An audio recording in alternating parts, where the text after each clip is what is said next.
Shambhu border से किसानों का दिल्ली चलो मार्च, पुलिस ने आंदोलनकारी किसानों को रोका, भारी संख्या में पुलिस बल की तैनाती। शंभू बॉर्डर पर आंदोलनकारी किसान और पुलिस आमने सामने, पुलिस ने आंसू गैस के गोले दागे, दिल्ली कूच पर अड़े किसान।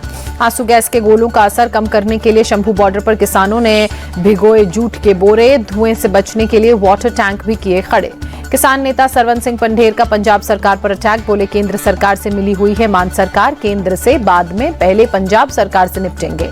किसानों के दिल्ली चलो मार्च पर शिवसेना यूबीटी गुट की नेता प्रियंका चतुर्वेदी ने कहा, किसानों के साथ जो हो रहा है वो दुर्भाग्यपूर्ण है, सरकार किसानों की मांग पूरी करे। किसानों के आंदोलन पर बोले सपा सांसद अवधेश प्रसाद। बीजेपी की डबल इंजन सरकार किसानों के खिलाफ, जब तक किसान खुश नहीं होगा तब तक ये देश खुश नहीं होगा।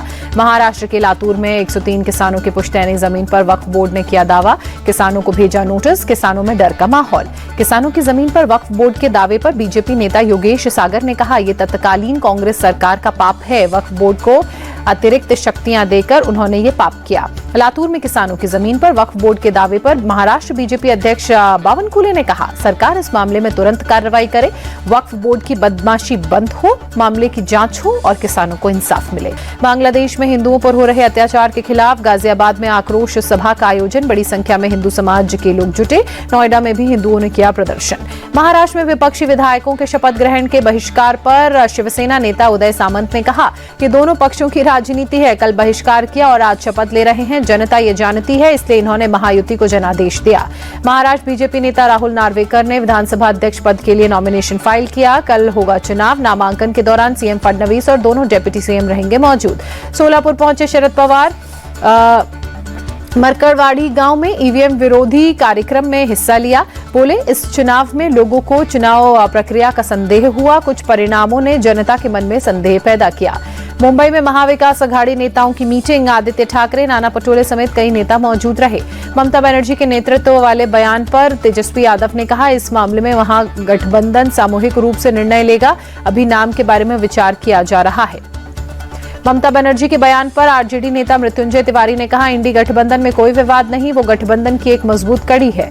इंडी गठबंधन पर बोले आरएलडी नेता मलूक नागर, इस गठबंधन के नेताओं में आपस में मतभेद, ममता, अखिलेश और केजरीवाल ने राहुल गांधी को खारिज किया। उत्तर प्रदेश के मंत्री अनिल राजभर और सतीश चंद्र शर्मा ने उड़ीसा सीएम मोहन चरण मांझी से मुलाकात की, प्रयागराज में होने वाले महाकुंभ में शामिल होने का निमंत्रण दिया।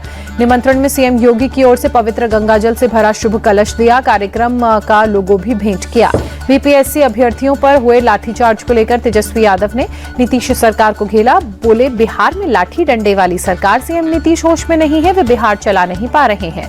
अकाली नेता सुखबीर बादल ने श्री फतेहगढ़ साहिब गुरुद्वारे में सेवादारी की। अकाल तख्त ने सुनाई है धार्मिक सजा, अमृतसर के गोल्डन टेम्पल में भी कर चुके हैं सेवादारी। सुखबीर बादल ने श्री फतेहगढ़ साहिब गुरुद्वारे में बर्तन साफ किए, कड़ी सुरक्षा के बीच सेवादारी की। भोपाल में सीएम मोहन यादव ने पल्स पोलियो अभियान की शुरुआत की, 16 दिसंबर तक 16 जिलों में चलेगा अभियान। जोधपुर में सीमा सुरक्षा बल की 60वीं स्थापना दिवस परेड, कार्यक्रम में गृह मंत्री अमित शाह भी शामिल हुए। कठुआ के हीरानगर कस्बे में 3 से 4 लोगों की संदिग्ध गतिविधि नजर आई, सुरक्षा बलों ने इलाके की घेराबंदी कर तलाशी अभियान चलाया। संभल पुलिस ने एक असीम जैदी नाम के फर्जी पत्रकार को अरेस्ट किया, हिंसा में मारे गए 4 लड़कों के लिए अवैध तरीके से लोगों से मांग रहा था चंदा। संभल हिंसा में पुलिस की कार्रवाई को सही बताना, मुरादाबाद की एक महिला को भारी पड़ा, पति ने 3 तलाक दिया। जम्मू कश्मीर के उधमपुर में 2 पुलिसकर्मियों के शव बरामद, शुरुआती जांच में आत्महत्या का शक, साथ ही पुलिसकर्मी पर फायरिंग के बाद सुसाइड की आशंका। ट्रेनिंग सेंटर जा रहे थे पुलिसकर्मी, घटना में AK-47 राइफल का इस्तेमाल, पुलिस ने शवों को पोस्टमार्टम के लिए भेजा।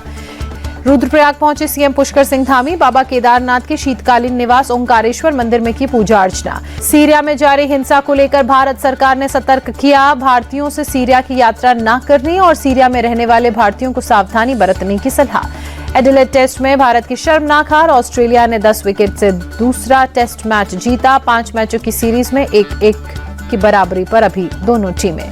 दूसरी पारी में टीम इंडिया 175 रनों पर सिमटी, नीतीश रेड्डी ने सबसे ज्यादा 42 रन बनाए, पंत और गिल ने 28-28 रनों की पारी खेली। ऑस्ट्रेलिया की ओर से दूसरी पारी में कप्तान पैट कमिंस ने सबसे ज्यादा 5 विकेट चटके, मिचेल स्टार्क ने 2 और बोलैंड ने 3 बल्लेबाजों को पवेलियन चलता किया।